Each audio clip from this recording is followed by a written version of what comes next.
হন আমি একটা কথা কই, এই যে দুবাই 165 তলা বিল্ডিং আছে না বুর্জ খলিফা, এটা যদি আমনে পরে হয়ে পড়ে তাহলে আমাকে এই পর্যন্ত আইবে একটু কোয়া দি। ভারতে তোর দাদা আছে না, তোর দাদা এই বিল্ডিং এর মাথা তোর দাদার ঘরের উপরে যাইয়া পড়বে। বুরুজ খলিফা হালাই দেয় আবার মাপে বুরুজ খলিফা কথা নিয়ে হইবে।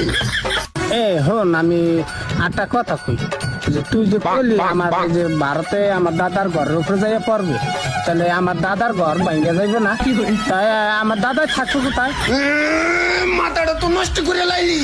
তোর মতো নাতি যেই বেটার থাকবে এই বেটার ঘরের উপরে বুরুজ খলিফা পড়ারই কথা। এ আল্লাহ, তুমি এই যখন দুইটার আমার বন্ধু কি হিন্দিকা বানাইলাও, কি হিন্দিকা? বুরুজ খলিফা রয়েছে দুবাই, এই বাংলাদেশ ডেঙ্গে বলে ভারত যাই ওর দাদা ঘরের উপরে পড়বে রে। এ ভাই একটা কথা কই, রাগ হইস না। আচ্ছা বুরুজ খুলে পড়ে যাবে ঠিক আছে, কিন্তু ওটার মধ্যে যে মানুষগুলো থাকবে না, হ্যাঁ রাখলে গুগুনা কই পড়বে? গুগুনি পড়বে তোর কপালের উপরে, কপালের উপরে। এই সাইডটা তুই খাবি খাবি। শিট, ওর মা রে খালা কই?